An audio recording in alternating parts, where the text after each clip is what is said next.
नमस्कार मित्रांनो, मनुष्याच्या मृत्यूनंतर त्याचा अंतिम संस्कार का केला जातो? शवाचे पाय का बांधले जातात?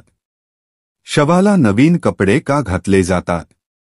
शवयात्रेत कोणत मंत्र बोलला जातो? त्या सर्व प्रश्नांची उत्तरे आजच्या या व्हिडिओमध्ये आम्ही तुम्हाला सांगणार आहोत. मित्रांनो, भगवान श्रीकृष्ण म्हणतात की या संसारात जन्म घेतलेल्या प्रत्येक जीवाचा मृत्यू निश्चित आहे. मृत्यू एक असे सत्य आहे ज्याला प्रत्येकाला सामोरे जावे लागते. कोणीही मृत्यूवर विजय मिळवू शकत नाही. पण जर कोणी मनुष्य जन्म घेऊन चांगले कर्म करतो तर निश्चितच त्याला मुक्ती मिळते आणि त्याला पुन्हा या मृत्यूलोकात जन्म घ्यावा लागत नाही. जो मनुष्य या नश्वर संसाराच्या मोहात पडतो तो पुन्हा मृत्यूलोकात जन्म घेत राहतो. जो जीवात्मा मनुष्यरूपात जन्म घेतो त्याच्यावर 16 संस्कार केले जातात आणि मृत्यूनंतर त्याचा अंतिम संस्कार केला जातो, ज्याला सर्वात मोठे महत्त्व आहे. मनुष्याच्या मृत्यूनंतर त्याचे नातेवाईक त्याचा अंतिम संस्कार करतात. ज्या व्यक्तीचा अंतिम संस्कार शास्त्रांमध्ये सांगितलेल्या विधीनुसार होत नाही त्याला कधीही मुक्ती मिळत नाही. तो प्रेतात्मा बनून मृत्यूलोकात भटकत राहतो. गरुड पुराणात मनुष्याच्या मृत्यूनंतर केले जाणाऱ्या सर्व कर्मकांडांचे वर्णन आहे. हे ज्ञान अत्यंत रहस्यमय आणि महत्त्वपूर्ण आहे आणि प्रत्येक मनुष्याने ते जाणून घेणे आवश्यक आहे. कारण हे केवळ आत्म्याच्या मुक्तीचा मार्ग दर्शवते असे नाही, तर हे आपल्याला शिकवते की आपल्या जीवनात काय योग्य आहे आणि काय अयोग्य. जर तुम्हालाही या गूढ ज्ञानाला समजून घ्यायचे असेल तर ते लक्षपूर्वक ऐका आणि इतरांपर्यंत पोहोचवा. या ज्ञानाचा स्वीकार करून आपण केवळ आपल्या जीवनाला योग्य दिशेने घेऊन जात नाही, तर आपल्या आत्म्याच्या शांतीचा आणि मुक्तीचा मार्गही निश्चित करू शकतो.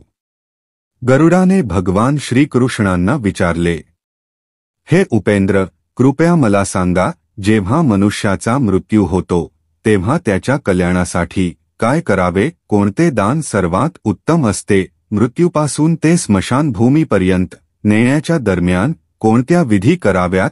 जेव्हा शरीराला चितेवर ठेवले जाते तेव्हा त्याची काय प्रक्रिया असते? मृत्यूनंतर आत्म्याला लगेच दुसरे शरीर मिळते की काही काळ लागतो? यमलोक किंवा संयमनी नगरीत पोहोचण्यासाठी वर्षभर कोणत्या क्रिया कराव्या लागतात?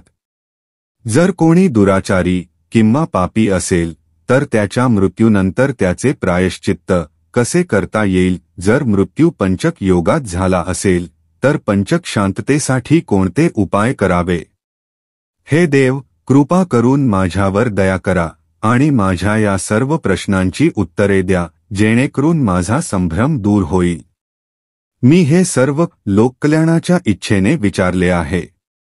भगवान श्रीकृष्णांनी उत्तर दिले, हे गरुड, तुम्ही जो प्रश्न विचारला आहेस तो मनुष्याच्या हितासाठी अत्यंत महत्त्वाचा आहे.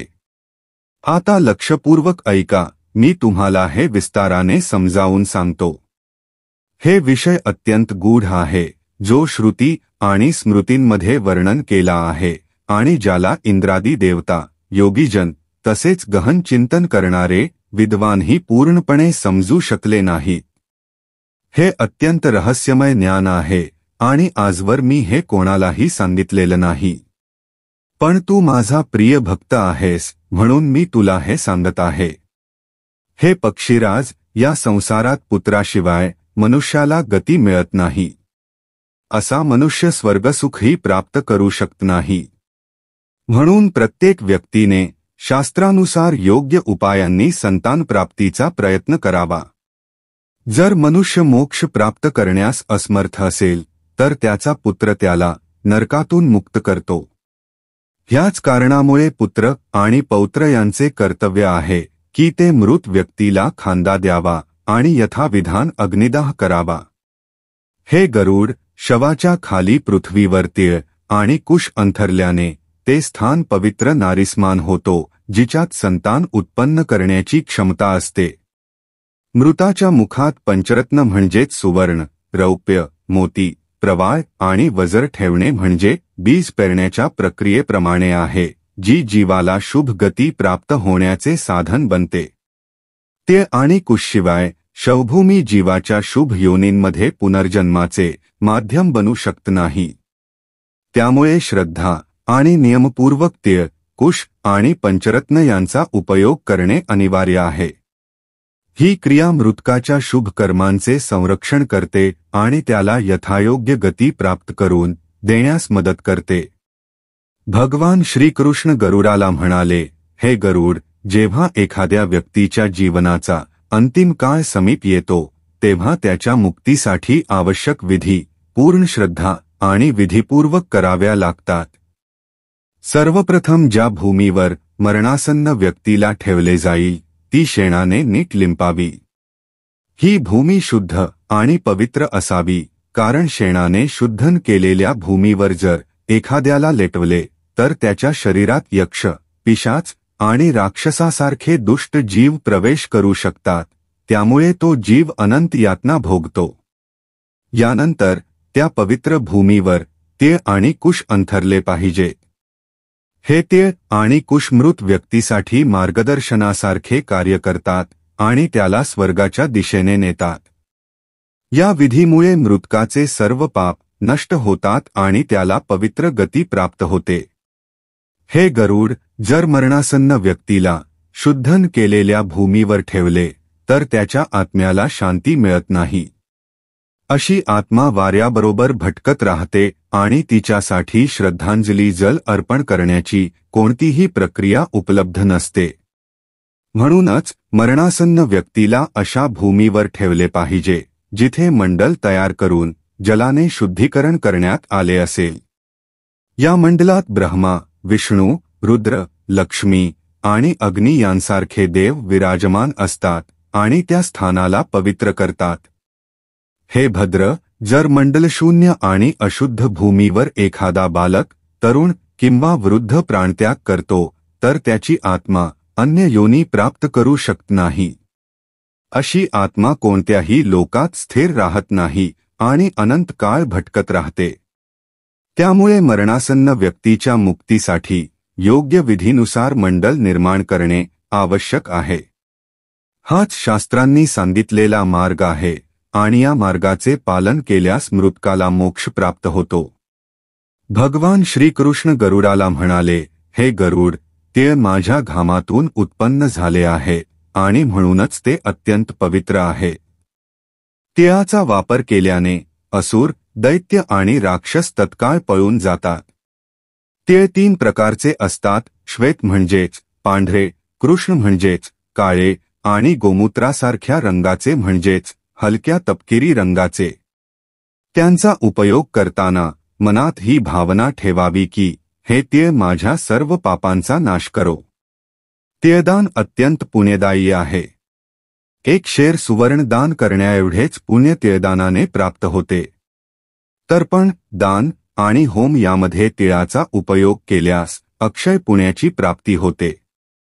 त्याचप्रमाणे कुश माझ्या शरीराच्या रोमछिद्रांमधून उत्पन्न झाले आहे आणि तीळ माझ्या घामातून निर्माण झाले आहे.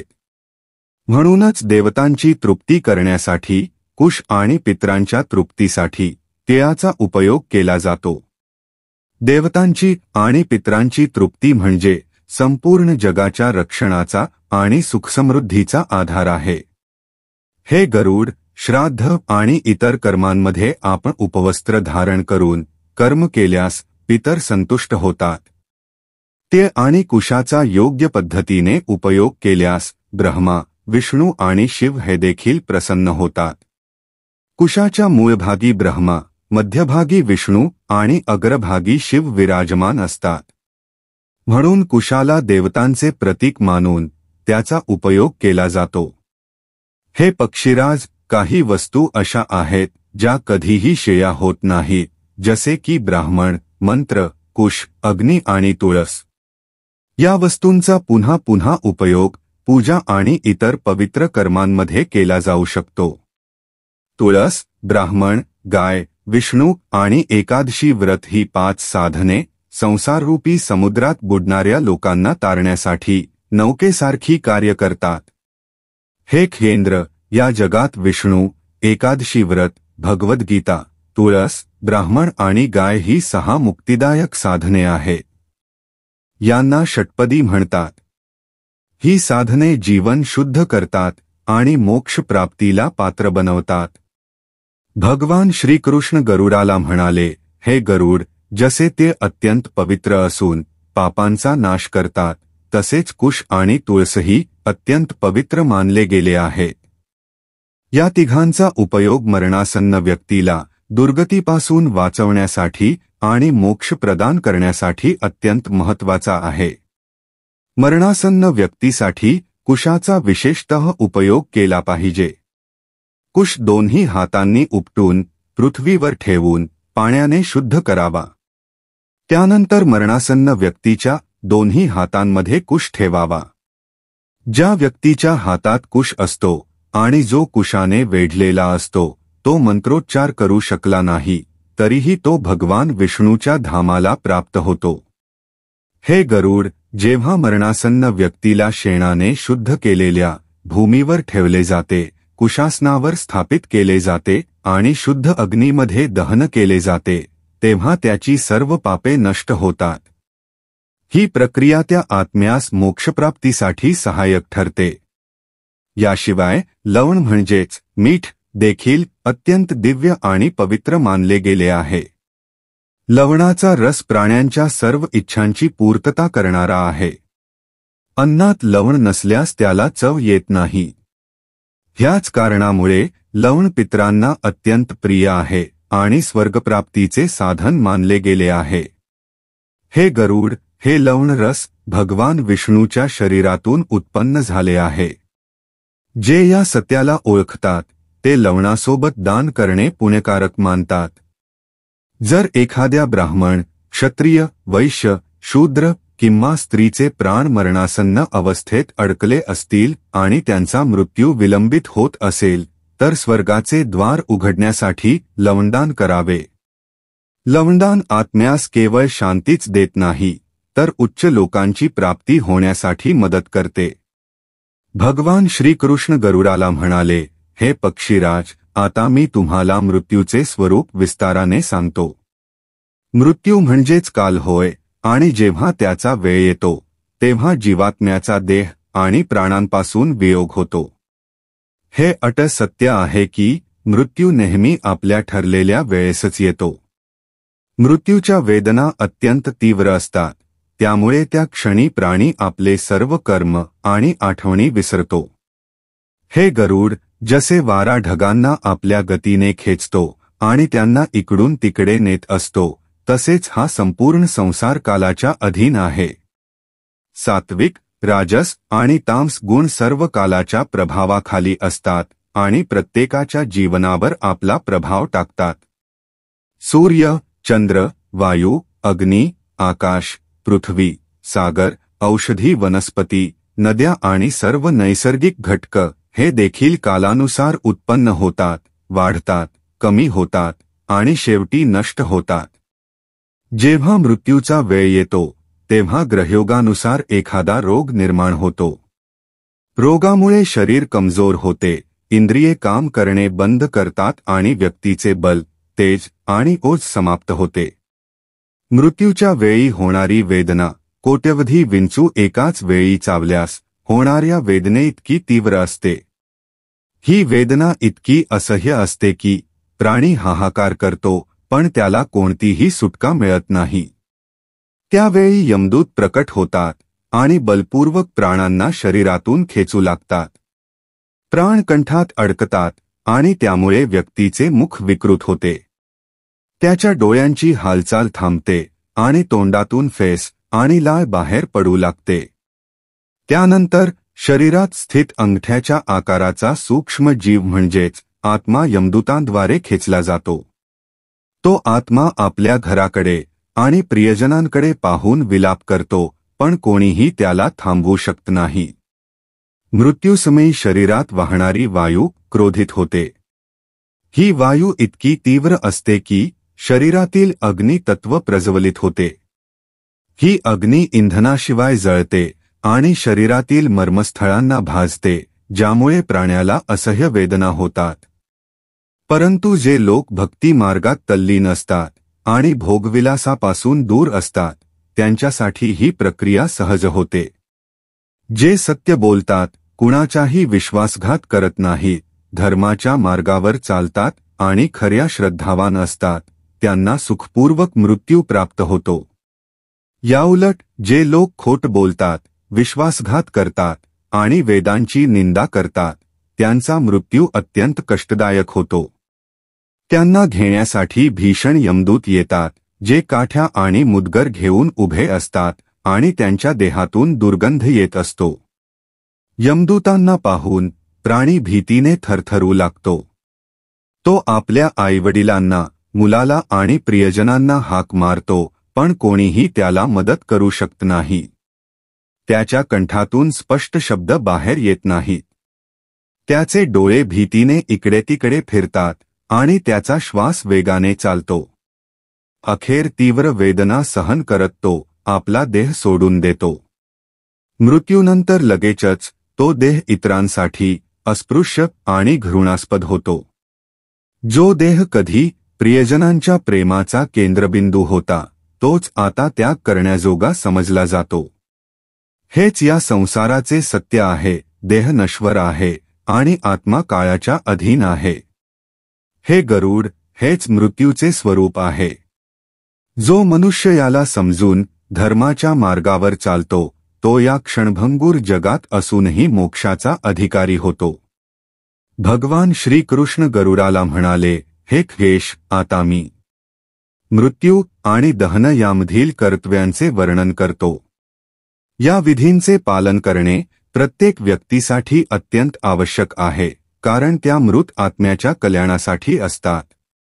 हे खगेश, जेव्हा एखाद्या व्यक्तीचा मृत्यू होतो, तेव्हा त्याच्या पुत्राने आणि कुटुंबातील इतर सदस्यांनी सर्व विधिविधानांचे पालन करणे हे त्यांचे कर्तव्य असते, जेणेकरून मृत आत्म्यास शांती आणि मोक्ष प्राप्त होऊ शकेल. मृत्यू आणि दहन यामधील अनेक आवश्यक कर्तव्ये आहेत, ज्यांचे पालन प्रत्येक कुटुंबासाठी अनिवार्य आहे. सर्वप्रथम, मृत व्यक्तीस शुद्ध पाण्याने स्नान घालावे. या प्रक्रियेमुळे शरीर पवित्र होते. त्यानंतर मृत शरीरास नवीन वस्त्र परिधान करावे आणि चंदन, कापूर व इतर सुगंधी पदार्थांचा लेप लावावा. हा सुगंधित अनुलेप केवळ पवित्रतेचे प्रतीक नसून मृत आत्म्यास शुभ गती मिळवून देण्याचे साधनही आहे. मृत्यू झालेल्या ठिकाणीच एक उद्दिष्ट श्राद्ध केले जाते. हे श्राद्ध विशेषतः त्या मृत व्यक्तीसाठी केले जाते आणि त्यामध्ये काही विशिष्ट नियमांचे पालन करणे आवश्यक असते. या श्राद्धात आसन देणे आणि जलाने शुद्धीकरण करणे अनिवार्य आहे. या श्राद्धाच्या अंतर्गत पिंडदान देखील केले जाते. पिंडदान ही मृत आत्म्यासाठी अत्यंत महत्त्वाची प्रक्रिया आहे, कारण ती आत्म्याच्या पुढील प्रवासासाठी आवश्यक ऊर्जा प्रदान करते. पिंडदानासोबत अन्नदान करण्याचा संकल्पही घेतला जातो, जो मृत आत्म्याच्या कल्याणासाठी केला जातो. दहनाच्या मार्गावर आणि दहनस्थळी पिंडदान विशेष स्थानांवर केले जाते. मृत व्यक्तीला मृत्यूच्या ठिकाणावरून नेले जात असताना शवयात्रेच्या मार्गात 6 ठिकाणी पिंडदान केले जाते. 1. मृत्यूस्थळ. येथे दिलेल्या पिंडास शवपिंड म्हणतात, जो भूमिदेवतांचे संतोषण करतो. 2. घराचा प्रवेशद्वार. येथे दिलेल्या पिंडास पातपिंड म्हणतात, जो वास्तुदेवतेला प्रसन्न करतो. 3. चौक किंवा चौरस्ता. येथे दिलेल्या पिंडास खेचर पिंड म्हणतात, जो भूतप्रेत आणि आकाशातील देवता यांना संतुष्ट करतो. 4. विश्रांती ठिकाण. जिथे शव काही काळ विश्रांती घेतो, तिथे दिलेल्या पिंडास भूत संजक पिंड म्हणतात, जो दशदिशांना संतोष देतो. 5. चितास्थळ. चितेवर दिलेल्या पिंडास साधक पिंड म्हणतात, जो मृत आत्म्यास विशेष फलदायी असतो. 6. अस्थि संचयनानंतर. यावेळी दिलेल्या पिंडास प्रेत संजक पिंड म्हणतात. भगवान श्रीकृष्ण गरुडाला म्हणाले, हे गरुड, मृत्यूनंतर मृत शरीराच्या हातपाय बांधण्याची एक विशेष प्रक्रिया आहे. हे गरुड, जेव्हा आत्मा शरीरातून बाहेर पडते तेव्हा ती सूक्ष्म रूपाने काही काळ भौतिक शरीराच्या आसपास राहते. या दरम्यान जर मृत शरीराचे हातपाय खुले सोडले गेले तर आत्म्याच्या सूक्ष्म रूपामध्ये अशांतता निर्माण होऊ शकते. हातपाय बांधल्याने हे सूचित होते की आता शरीर पूर्णपणे स्थिर झाले आहे आणि आत्म्याने पुढील प्रवासासाठी निघाले पाहिजे. ही क्रिया आत्म्यास हे स्मरण करून देते की तिचा या शरीराशी संबंध संपला आहे. हातपाय बांधणे म्हणजेच हा देह आता आपले सर्व सांसारिक कर्म पूर्ण करून मुक्त झाला आहे. हे खेश, आता मी तुम्हाला मृत्यू आणि दहन यामधील प्रक्रियेविषयी सांगतो. ही स्थिरता आत्म्याला कर्मबंधनातून मुक्त करण्यात मदत करते आणि त्याच्या पुढील प्रवासाला सुलभ बनवते.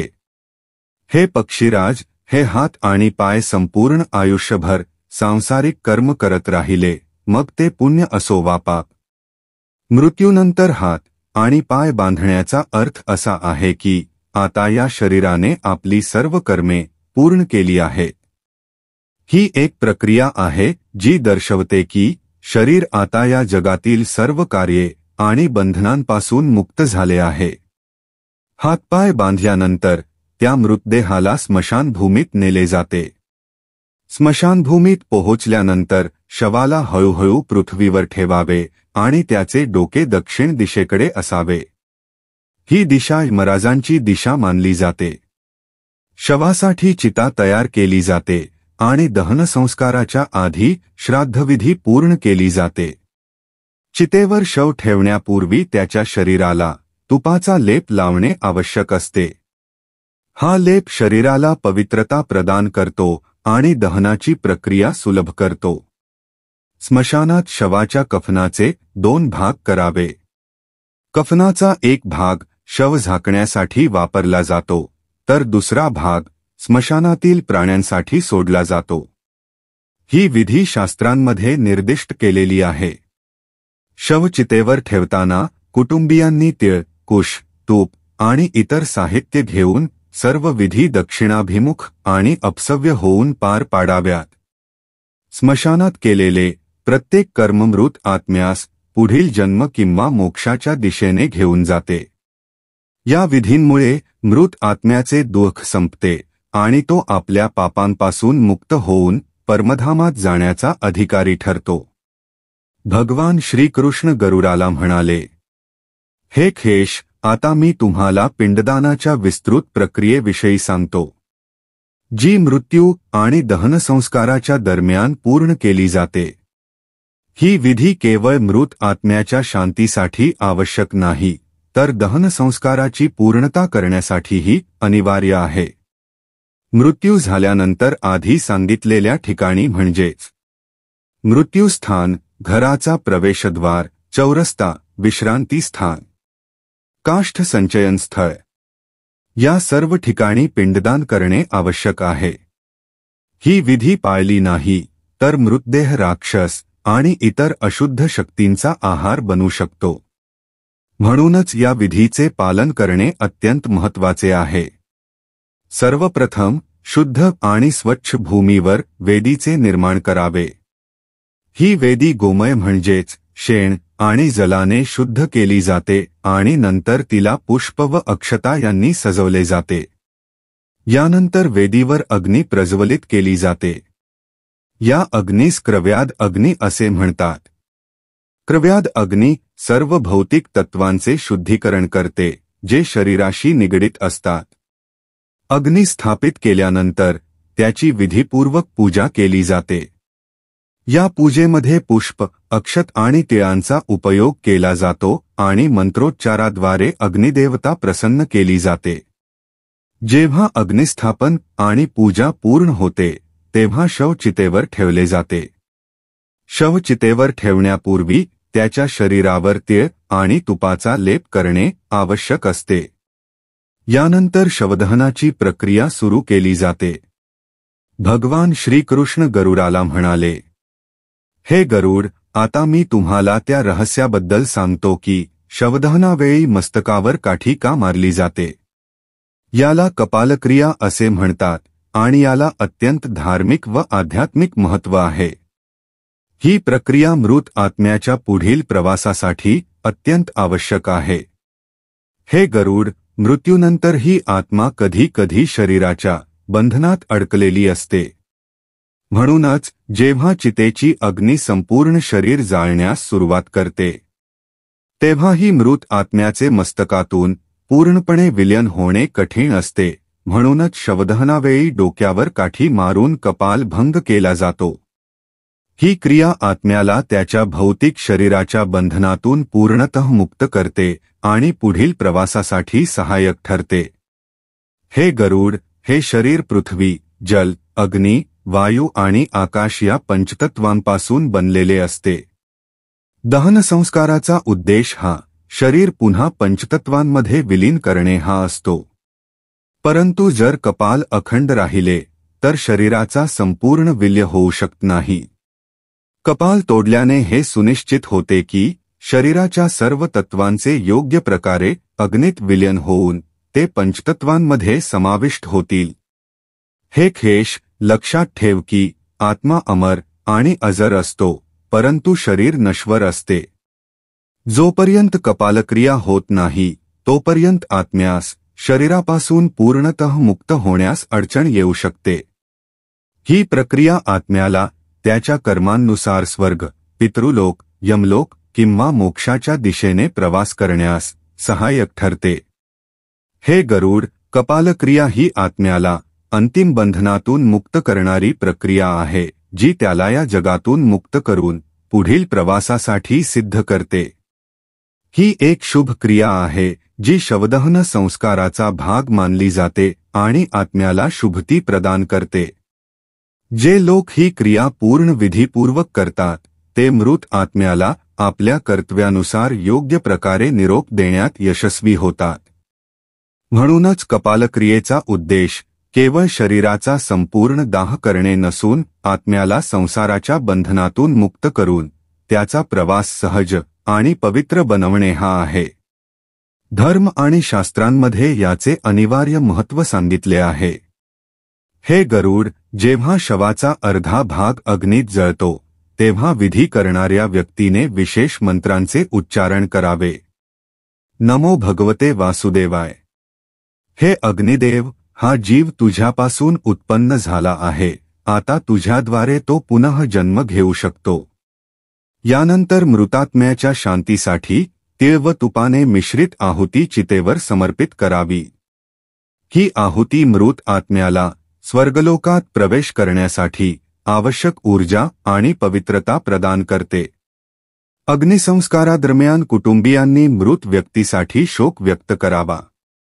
हा शोकभाव मनापासून आणि मृतकाविषयी प्रेम व सन्मान व्यक्त करत केला गेला पाहिजे. या श्रद्धांजलीमुळे मृत आत्म्याला अत्यंत समाधान आणि शांती प्राप्त होते, कारण त्याला आपल्या प्रियजनांचा स्नेह आणि सन्मान प्राप्त होतो. या संपूर्ण विधीचा उद्देश मृत आत्म्यास पवित्रता आणि शांती प्रदान करणे हा आहे. ही प्रक्रिया सुनिश्चित करते की आत्मा योग्य दिशेने प्रवास करते आणि पुढील जन्मात शुभ गती प्राप्त करते. ही प्रक्रिया शास्त्रांमध्ये वर्णित असून मृत्यूनंतर आत्म्याच्या मुक्तीसाठी आवश्यक मानली जाते. भगवान श्रीकृष्ण गरुडाला म्हणाले, हे खगराज, जेव्हा दाहसंस्कार पूर्ण होतो तेव्हा त्यानंतर अस्थी संचयन म्हणजे अस्थी गोळा करण्याची प्रक्रिया करावी. ही क्रिया मृत आत्म्याला शांती प्रदान करण्यासाठी आवश्यक आहे. त्याचप्रमाणे प्रेतपिंड दान देखील करावे जेणेकरून आत्म्याच्या पीडा शांत होऊ शकतील. दाहसंस्कारानंतर जे कोणी चितास्थळी उपस्थित असतील त्यांनी चितेची प्रदक्षिणा करावी. ही प्रदक्षिणा चितेच्या चारही बाजूंनी घड्याळाच्या काट्याच्या दिशेने फिरून केली जाते. प्रदक्षिणा करताना सर्वांनी शांत मनाने मृत आत्म्यासाठी मंत्र किंवा सूक्ताचा जप करावा. यानंतर सर्वांनी जवळील जलाशय, नदी किंवा इतर जलस्रोतावर स्नान करण्यासाठी जावे. यावेळी मृत आत्म्याचा विचार करावा आणि प्रार्थना करावी की त्या आत्म्यास शांती प्राप्त होवो. स्नान करण्यापूर्वी ही भावना ठेवावी की मृत आत्म्याने तुम्हाला जलदानाची आज्ञा दिली आहे. या भावनेने मौन ठेवत जलात प्रवेश करावा. स्नान करताना खालील गोष्टी लक्षात ठेवाव्यात. पाणी जास्त हलवू नये किंवा त्यात अति उथलपुथल करू नये. शिखा, डोक्याच्या मागील केसांची गाठ मोकळी करावी. अपसव्य स्थितीत म्हणजेच दक्षिण दिशेकडे तोंड करून स्नान करावे. स्नान झाल्यावर किनाऱ्यावर येऊन शिखा पुन्हा बांधावी आणि वस्त्र व्यवस्थित करावे. स्नानानंतर कुशा दक्षिण दिशेकडे तोंड करून दोन्ही हातात धरावे. त्यानंतर ते आणि पाण्याने भरलेली हाताच्या ओंजळी बनवून मृत आत्म्यास तिलांजली अर्पण करावी. तिलांजली कशी द्यावी? 3 वेळा तीळ आणि जल अर्पण करता येते. हे जल आणि तीळ पृथ्वीवर किंवा दगडावर अर्पण करावेत. तिलांजली देताना असे म्हणावे, हे अमुक गोत्रात जन्मलेले अमुक नावाचे प्रेत, मी तुला हे तीळ आणि जल अर्पण करीत आहे. तू हे स्वीकार आणि तृप्त हो. तिलांजलीचे महत्त्व. ही क्रिया मृत आत्म्यास तृप्ती आणि शांती देते. मृत आत्म्यास प्रेत्योनीतून मुक्त होण्यास मदत करते. यामुळे आत्म्यास हे समजते की त्याचे कुटुंबीय त्याच्या आठवणी आणि शांतीसाठी कर्तव्य पार पाडत आहेत. हे दान आत्म्यास तृप्त करते आणि पुढच्या प्रवासाला मदत करते. तिलांजली दिल्यानंतर सर्वांनी शांत आणि श्रद्धेने तेथून परत जावे. ही विधी शास्त्रानुसार आवश्यक आहे आणि आत्म्याच्या कल्याणासाठी अत्यंत लाभकारी आहे. भगवान श्रीकृष्ण गरुडाला म्हणाले, हे गरुड, आता मी तुला पुढील गोष्टी सांगतो. दाहसंस्कार आणि तिलोदक दानानंतर जेव्हा नातेवाईक स्नान पूर्ण करतात तेव्हा त्यांनी शांत भावाने पवित्र स्थळी बसावे. स्नान केलेल्या वस्त्राला एकदा निचळून स्वच्छ भूमीवर ठेवावे आणि मन स्थिर करून अंतिम विधी पूर्ण करावी. शोक न करण्याचे कारण. हे गरुड, मृतकाच्या नातेवाईकांनी हे समजले पाहिजे की त्यावेळी रडल्याने किंवा शोक व्यक्त केल्याने मृत आत्म्यास वेदना होतात. जेव्हा नातेवाईक रडतात तेव्हा त्यांचे अश्रू मृत आत्म्यास ग्रहण करावे लागतात. यामुळे त्याला अधिक पीडा होऊ शकते. म्हणून नातेवाईकांनी शक्यतो रडणे टाळावे आणि पूर्ण श्रद्धा व सामर्थ्याने विधी पार पाडावेत.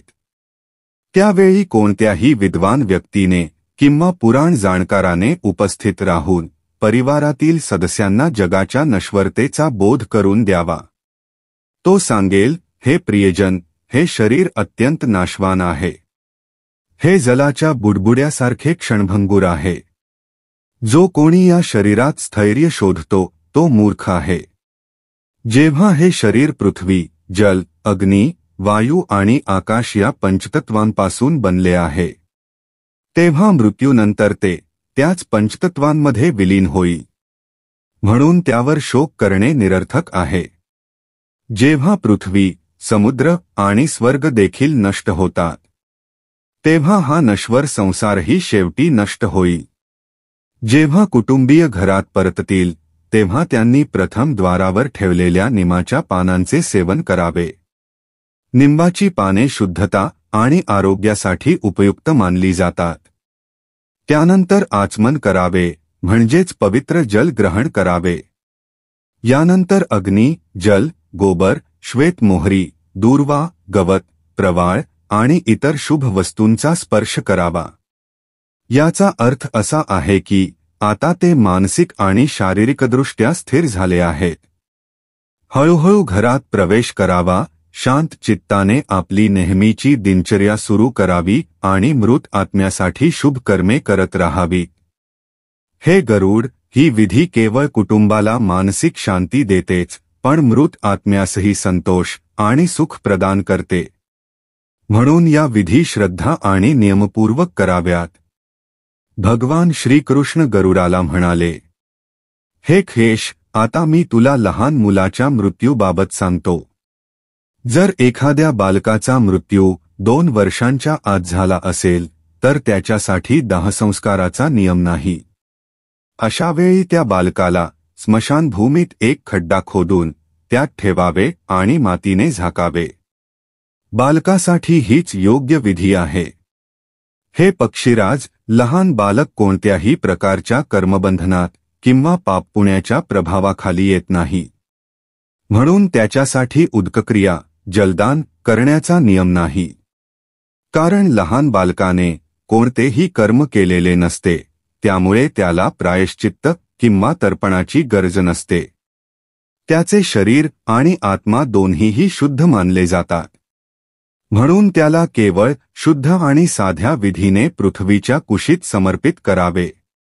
पंचकाळ म्हणजे काय? हे गरुड, लक्षपूर्वक ऐक. पंचकाळाविषयीचा जो नियम आहे तो सर्वांनी समजून घ्यायला हवा. पंचकाळ हा मासाच्या सुरुवातीस धनिष्ठा नक्षत्राच्या अर्ध्या भागापासून सुरू होतो आणि रेवती नक्षत्रापर्यंत राहतो. हा काळ अशुभ मानला जातो आणि त्यात मृत्यू झाल्यास त्वरित दाहसंस्कार करू नये. या काळात कोणत्याही मृत व्यक्तीचे दाहसंस्कार केल्यास ते कुटुंब आणि समाजासाठी दुःख आणि संकटांचे कारण बनू शकते.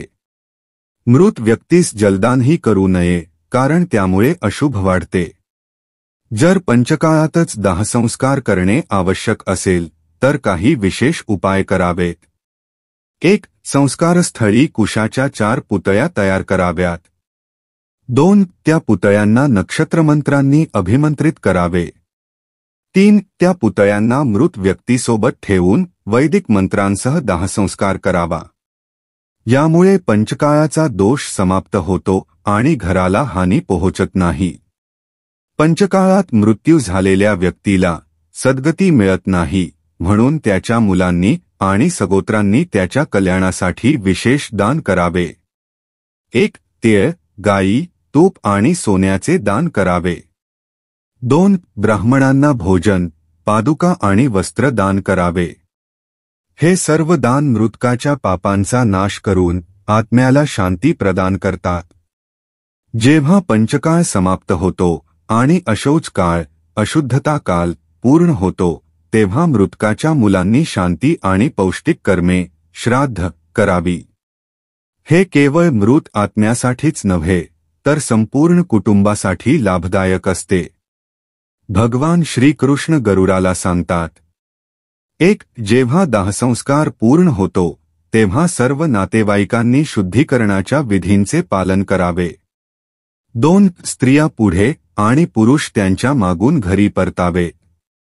3. द्वारावर मृत व्यक्तीचे नाव घेऊन शोक व्यक्त करावा आणि निंबाची पाने चावावी. निंबाची पाने शुद्धतेचे प्रतीक आहेत आणि आत्मा व घराला अशुद्धतेपासून मुक्त करतात. जेव्हा ते घरात प्रवेश करतात तेव्हा त्यांनी समजावे की आता 10 रात्रींचा अशौच काळ सुरू झाला आहे. या काळात पुत्र, पौत्र आणि सगोत्र नातेवाईकांनी काही नियमांचे पालन करणे आवश्यक आहे. या काळात बाहेरून विकत घेतलेले अन्न खाणे वर्ज्य असते. हे खेश, अशौच काळात भोजनात मीठ किंवा कोणताही क्षार, सोडा, हिंग इत्यादी वापरू नये. सर्वांनी अत्यंत साधे अन्न सेवन करावे. जर शक्य असेल तर 1 दिवस किंवा 3 दिवस उपवास करावा. या काळात सर्व नातेवाईकांनी जमिनीवर झोपले पाहिजे. गादी, चटई किंवा कोणतेही बिछाण्याचे सामान वापरू नये. एकमेकांच्या शरीराला स्पर्श करण्याचे टाळावे. ही संपूर्ण प्रक्रिया आत्मसंयम आणि शुद्धतेसाठी आहे. हे गरुड, या काळात ब्रह्मचर्याचे पालन अनिवार्य आहे. 1. शोकात बुडालेल्या नातेवाईकांनी दान, वाचन किंवा अभ्यास यापासून दूर राहावे. 2. ते अंगमर्दन, मालिश करू नये किंवा डोक्यावर पाणी घालून केस धुवू नये. अशौच काळ हा मन आणि शरीर दोघांसाठीही शांती आणि साधनेचा काळ आहे. हे गरुड, या काळात भोजन मातीच्या भांड्यात किंवा पानांवर करावे, कारण ते पवित्रतेचे प्रतीक आहे. या काळात परिजने आपल्या दैनंदिन सवयी आणि ऐहिक सुखांचा त्याग करावा, जेणेकरून मृत आत्म्याप्रती त्यांचा श्रद्धाभाव स्पष्ट होईल. हा अशौच काळ फक्त मृत आत्म्याच्या मुक्तीसाठीच महत्त्वाचा नाही, तर तो जिवंत नातेवाईकांच्या आत्मिक आणि शारीरिक शुद्धीकरणासाठीही आवश्यक आहे. भगवान श्रीकृष्ण गरुडाला सांगतात, हे गरुड, जेव्हा एखाद्या जीवाचा मृत्यू होतो तेव्हा त्याची आत्मा अजूनही भौतिक शरीराच्या मोहात अडकलेली असते. मृत्यूनंतरही ती आत्मा आपल्या शरीराशी आणि घरी अतूट नाते ठेवून असते.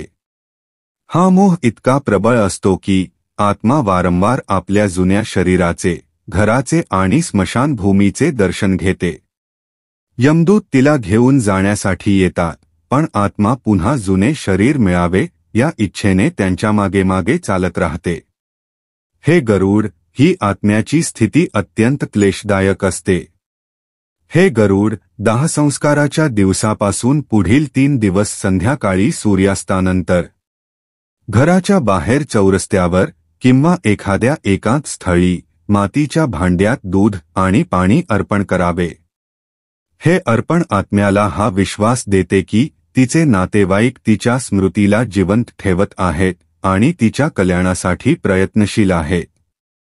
ही श्रद्धा आणि भावना आत्म्याला हळूहळू तिच्या भौतिक शरीराच्या आणि या जगाच्या बंधनांपासून मुक्त होण्यास मदत करते. तर मित्रांनो, या प्रकारे भगवान श्रीकृष्णांनी गरुडाला मानवाच्या मृत्यूनंतरच्या अंतिम यात्रेचे रहस्य समजावले आहे. आशा आहे की तुम्हाला ही माहिती उपयोगी वाटली असेल. व्हिडिओला लाईक करा आणि कमेंटमध्ये जय श्रीकृष्ण नक्की लिहा. तसेच चॅनेलला सबस्क्राईब करा. आपल्या सर्वांचे धन्यवाद.